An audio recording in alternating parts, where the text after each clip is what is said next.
الحمد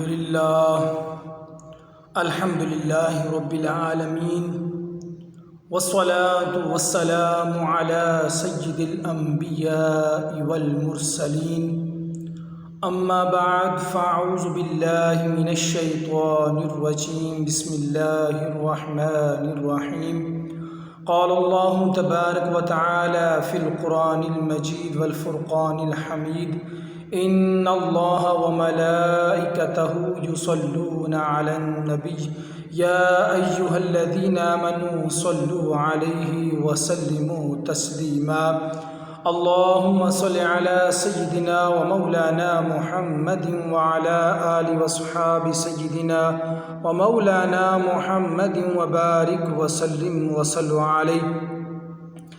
المؤمنین حضرت عائشہ صدیقہ رضی اللہ تعالی عنہا فرماتی ہیں کہ میں نے نبی کریم صلی اللہ تعالی علیہ وآلہ وسلم کو فرماتے ہوئے سنا، اللہ عز و جل خاص طور پر ان 4 راتوں میں بھلائیوں کے دروازے کھول دیتا ہے۔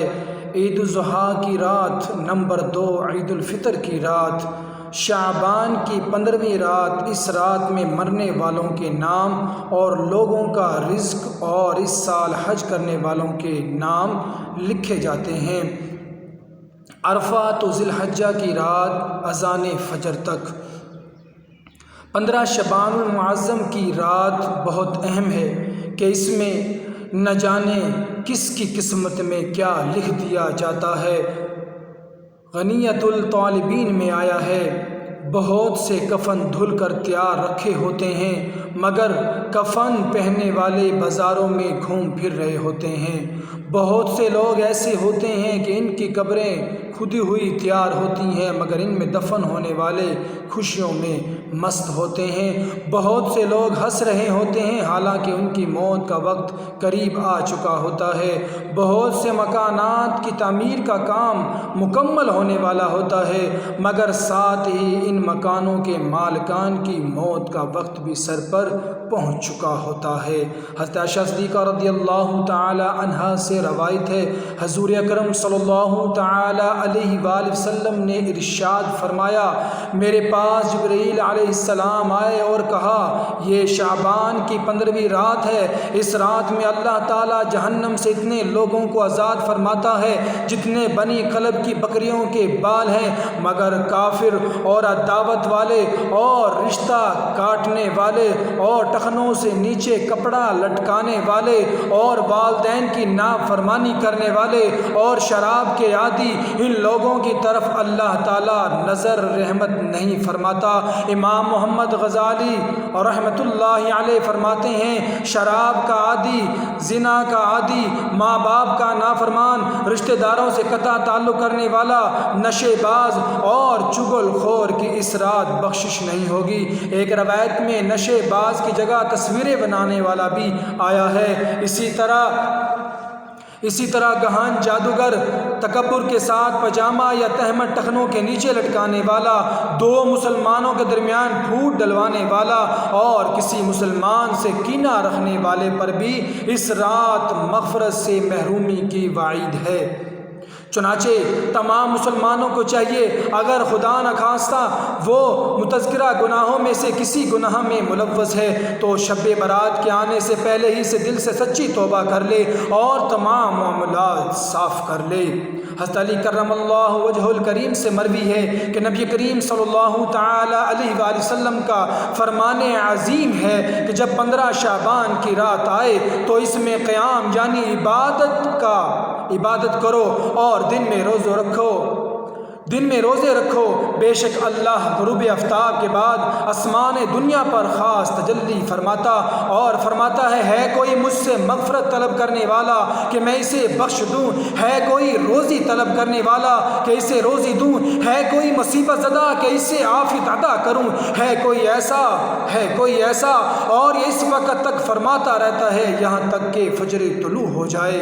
شب برات میں اعمال نامے تبدیل ہوتے ہیں، لہٰذا ممکن ہو تو 14ویں شعبان المعظم کو ہی روزہ رکھ لیا جائے تاکہ اعمال نامے کے آخری دن بھی روزہ ہو۔ 14 شعبان کو عصر کی نماز پڑھ کر مسجد میں نفل اعتکاف کی نیت سے قیام کیا جائے تاکہ اعمال نامہ تبدیل ہونے کے آخری لمحات میں مسجد کی حاضری اور اعتکاف لکھا جائے۔ معمولات اولیاء کرام میں سے ہے کہ مغرب کے فرض و سنت وغیرہ کے بعد 6 رکعت نفل 2 رکعت کر کے ادا کیے جائیں۔ پہلی 2 رکعت سے پہلے نیت کریں، یا اللہ ان کی برکت سے درازی عمر بالخیر عطا فرما۔ اس کے بعد 2 رکعت میں یہ نیت کریں، یا اللہ ان کی برکت سے تمام بلاؤں اور آفات سے میری حفاظت فرما۔ اس کے بعد 2 والی رکعتوں میں یہ نیت کرے، یا اللہ ان کی برکت سے اپنے سوا کسی کا محتاج نہ کرنا۔ ہر 2 رکعت کے بعد 21 بار قل هو اللہ احد پوری سورت یا 1 بار سورہ یاسین پڑھ لے، بلکہ ہو سکے تو دونوں ہی پڑھ لیں۔ یہ بھی ہو سکتا ہے کہ ایک فرد یاسین شریف بلند آواز سے پڑھے اور دوسرے خاموشی سے سنیں۔ اس میں یہ خیال رکھیں کہ دوسرا اس دوران زبان سے یاسین بلکہ کچھ بھی نہ پڑھے۔ انشاءاللہ رات شروع ہوتے ہی ثواب کا انبار لگ جائے گا۔ ہر بار یاسین شریف کے بعد دعائے نصف شعبان بھی پڑھیے۔ مغرب کے بعد کی جانے والی یہ عادت نفلی ہے، فرض یا واجب نہیں۔ مغرب کے بعد نوافل تلاوت کی شریعت میں کہیں معاملت بھی نہیں، لہٰذا ممکن ہو تو تمام حضرات اپنی مساجد میں اس کا اہتمام فرمائیں اور ڈھیروں ثواب کمائیں۔ خواتین اپنے گھروں میں اس کا اہتمام کرائیں۔ ام المومنین حضرت عائشہ صدیقہ رضی اللہ تعالیٰ عنہ فرماتی ہیں، میں نے ایک رات سرور کائنات صلی اللہ تعالیٰ علیہ وآلہ وسلم کو جنت البقیع میں دیکھا۔ آپ صلی اللہ تعالیٰ علیہ وآلہ وسلم نے مجھ سے ارشاد فرمایا، بے شک اللہ تعالیٰ شعبان کی 15ویں رات کو آسمان دنیا پر تجلی فرماتا ہے اور قبیلہ بنی قلب کی بکریوں کے بالوں سے بھی زیادہ گناہ گاروں کو بخش دیتا ہے۔ شب برات میں مردوں کا قبرستان جانا سنت ہے، البتہ خواتین کو شرع میں اجازت نہیں ہے۔ شب برات جہنم کی آگ سے برات یعنی چھٹکارا پانے کی رات ہے۔ اس میں دل و جان سے اللہ کی عبادت کی جائے، اس کی رضا اور خوشنودی حاصل کی جائے اور آتش بازی جیسے فعل حرام سے اجتناب کیا جائے۔ دعا ہے کہ اللہ تعالیٰ تمام اہل ایمان کو اس مقدس رات کی برکتوں سے فیض یاب ہونے کی توفیق عطا فرمائے۔ اے اللہ عز و جل، احسان کرنے والے کہ جس پر احسان نہیں کیا جاتا، اے بڑی شان و شوکت والے، اے فضل و انعام والے، تیرے سوا کوئی معبود نہیں۔ تو پریشان حالوں کا مددگار، پناہ مانگنے والوں کو پناہ اور خوف زدوں کو ایمان دینے والا ہے۔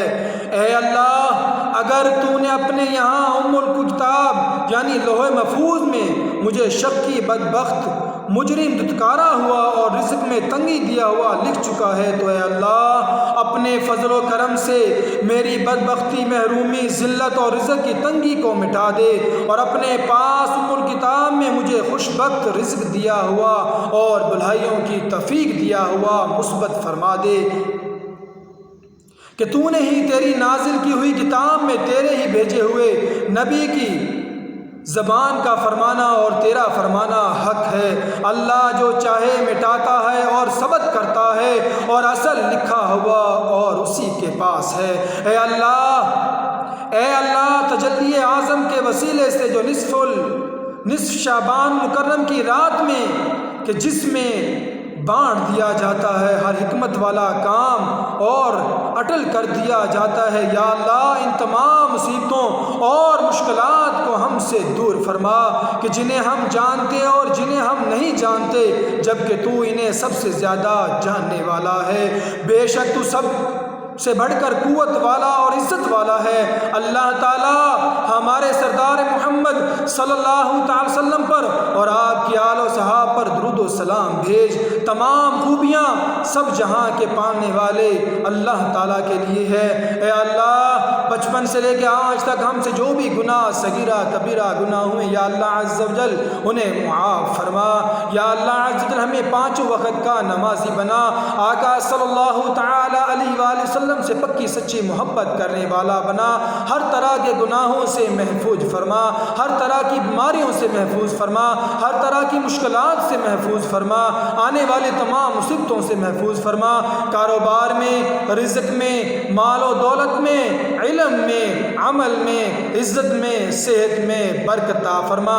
ہم سب کی تمام دلی تمنا اپنی بارگاہ میں قبول و منظور فرما، ہم سب کی تمام مرادوں کو اپنی بارگاہ میں قبول و منظور فرما۔ میرے مولا جو مانگ سکے وہ بھی عطا فرما، جو نہیں مانگ سکے میرے مولا ہم سب کو عطا فرما۔ کہتے رہتی ہیں دعا کے واسطے بندے تیرے، کر دے پوری آرزو ہر بے کس و مجبور کی۔ وصلی اللہ تعالی علی رسول خلقہ محمد وعلی آلہ واصحابہ اجمعین۔